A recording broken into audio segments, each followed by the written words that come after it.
Hi everyone, it's Emma. So every pianist at some point starts giving lessons. That's like inevitable. So I thought that some of you might be interested in this topic, and particularly in being able to teach advanced students efficiently, meaning knowing the solutions for their problems, enjoying watching students when they play comfortably, and most importantly, teaching them how to practice efficiently when they are on their own without your help. As this famous saying, let me find it. Give a man a fish and you feed him for a day, teach a man how to fish and you feed him for a lifetime. And I even saw something on the internet and then continue make a good tutorial to let a man teach himself how to fish. That's what I'm precisely doing right now. Okay, so that's actually very true. So actually the goal of any teacher is to be able to teach a student to study and practice on students' own. Alright, so here's a book proudly showing you the work of the whole week. Here's the book that you might use as inspiration whenever you feel stuck or bored or even terrified. Well, that's my experience, not my own. I never felt terrified, but I could recall a couple of classmates who were sharing with me that they were actually scared to teach advanced students. They felt insecure, they felt powerless. So I know it's been around this problem. So okay, anyways, you can use and adjust this book for pretty much any level of your students except beginners, because the main requirement for this book is to have good skills of sight reading, meaning that a student don't have to put any effort into reading the score of the piece he's about to play. Teachers can use this curriculum as a reminder for themselves and give it to students as a guide throughout the whole program. And you might need to use another book titled Musical Inner Ear Training to accompany this book as well. Okay, so this is how this book looks like. Probably some of you already encountered it before. I use it for my live streams. God, I miss those live streams though. Okay, so that's how it looks like. So I will refer to it sometimes in my videos later. You will see. Just let you know. This is the book. Oops. Okay, so the link for both of the books are in description below. Feel free, enjoy. So let's come back to the main book.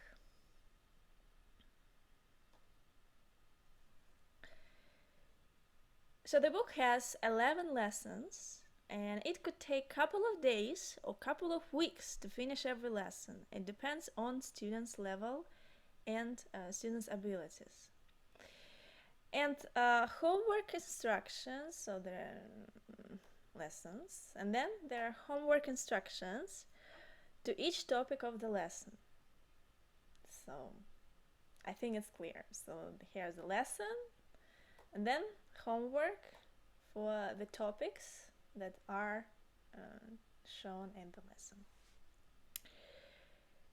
Alright, now teachers can use this book as a lesson planner, which is obvious, also to learn or remind themselves all the piano wall principles with the videos. So this is like I'm very proud of, guys, because I've spent some time to make it. So let me show you what I mean. So this is the lesson. It works only on lesson pages, alright? And every topic is clickable here. So if you click, it will redirect you to my YouTube channel, or right to the video. The video will include just a very short description of the topic and very detailed demonstration of how to make the homework. So if this is exercise, for example, you see next page, there will be description what to do. So the video basically will show exactly how to work with this page. All right. Teachers could also use this book to organize their students' practice. Students could use the same videos to study the lesson homework after every lesson, just like a short reminder. And if the book is printed, students will have a lesson schedule. It's right there. Sometimes it is important to have it right in your notebook. And we'll be able to take notes about topics or homework during the lesson. So look at this. If, for example, we're having a lesson, right? So during the lesson, let's make it a little bit smaller. You can write some notes over here, and then, well, usually at the lesson, you kind of go through the homework that you're about to give the student, and intonation weight, for example, the topic of this lesson. So each of them would still have space for students' notes if something has to be corrected. So I found it very handy. And I would also like to give you a little suggestion regarding the frequency of lessons. Make lessons every 2 days, well, around 30-45 minutes each lesson. And in between lessons, receive short videos to control students practicing. Because the last thing you want to see is the same or new mistake that the student somehow would manage to make during the whole week if he is left alone without control. And you don't have time and patience for that, do you? I mean, that drives me crazy, so I just forget it. I better get some videos. I leave some feedback, but at the next lesson, I know for sure I don't have to deal with with any mistakes. And if you teach in person, giving lessons only once a week, as I know most of us do, I would suggest you to ask your students to at least send you short minutes videos about their practice every other day. Do not leave them without control for the entire week. That's the bottom line. Okay, so each lesson includes a new topic assignment. Let me show you. Okay, that's a good example. Alright, so each topic includes new topic assignment. Each lesson includes new topic assignment, long-term assignments, and a piece assignment. A new principle that you're giving as an assignment at the lesson right here will be applied in the piece at the next lesson. So look, you have here dynamics articulations. Right now, let's go to the next lesson, and this topic's gonna appear over here. So lesson 4, you see? And of course, it works also backwards. A piece assignment includes the principles from the previous lesson assignment. I think it's clear. Okay. Now, long-term assignments are for gradual developing more advanced principles such as polyphonic ear, harmony, and later you will see musical speech and sound texture. And I would suggest to make a small everyday routine that your students would follow for some weeks. And when the principles from the long-term assignments are solid, ready, then just start including them in the piece practice. And if you don't have time at the lesson to finish all the topics, then just break this lesson into 2 lessons and finish the topic at the next lesson with no rush. It's all right. After the program, you might want to take a couple of lessons to assist your students with finding position change notes and phrasing structure in a new piece, so students will be ready to mark new scores on their own. So let me show you what I mean. Alright, so for example, you see this is a score, and this is how the score of the piece that you're working with your student would ideally look like. These are position change notes. These are the slurs for the phrasing. And of course, you can explain 100 times in theory all the rules of finding these things in the score. But the best thing, if you open the score, your student open the score, you both have much fun by finding these things together. So basically, let your student find all the position change, all the phrasing structure by himself, but just correct him during the lesson. So this is the best way to let the student actually learn how to find position change in phrasing. Okay, so for working with long-term exercises, use the same student piece, this one that you would use at the lesson, and give the homework for polyphonic ear, harmony, or sound texture depending on your student's abilities to imagine sounds.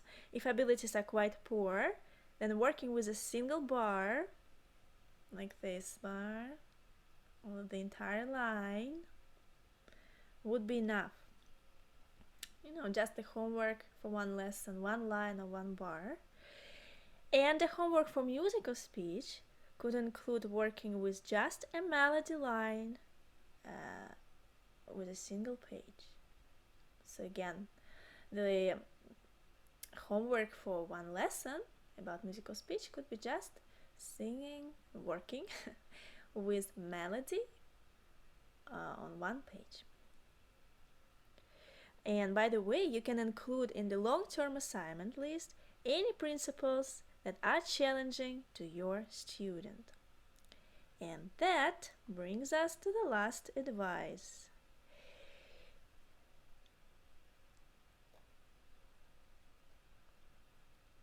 Use your intuition to scan students' abilities to adjust your lesson plan. The abilities you want to pay attention are how easy student can imagine sounds, how easily student can sing, and how easily and fast a student can follow. Basically, how fast a student can get the task correctly. If it's really hard for a student to imagine a sound in timbre with movement and glissando after a couple of lessons, I don't know, 1 week, 2 weeks, he's still complaining, then I suggest not to push hard, putting all the effort in the task, because it can slow down the whole process of learning and give a student a feeling of being stuck. No one wants that.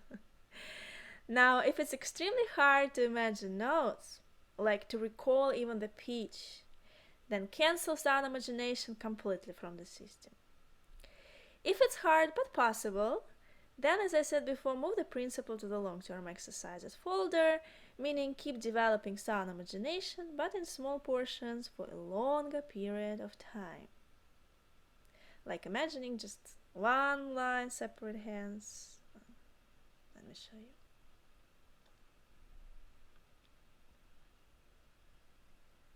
So you would imagine just one line with separate hands, or even one bar, or just a right hand melody. Okay, so if it's really hard for a student to sing even a single note, you have to skip all singing and imagination parts from your lessons, which is obvious. And why imagination? Also because ability to imagine notes directly depends on ability to sing. So that's the truth. So what you could do is simply reduce teaching to just correcting hand movements and putting singing and imagination parts in a long-term exercise folder. Again, make it but really small portions so not to overwhelm your poor student.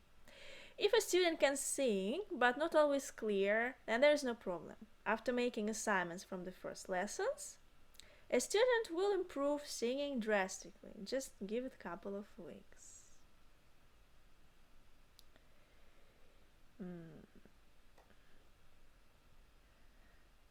So you see, if I open the book, I go to the first lesson.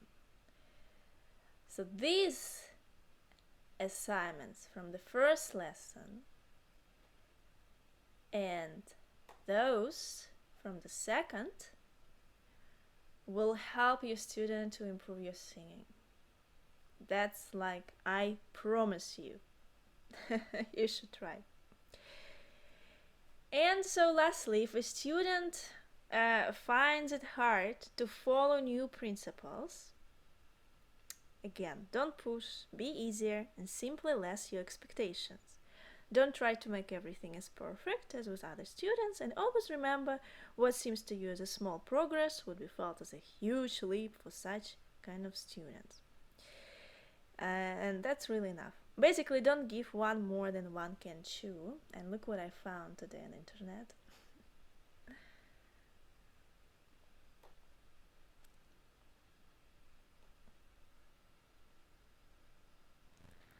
Look at this cute strawberry and not so cute turtle.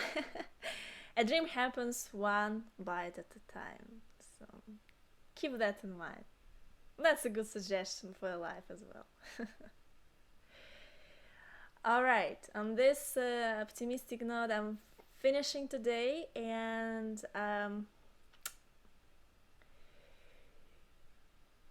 I don't mean to step on your ego, guys, if you're teachers over there.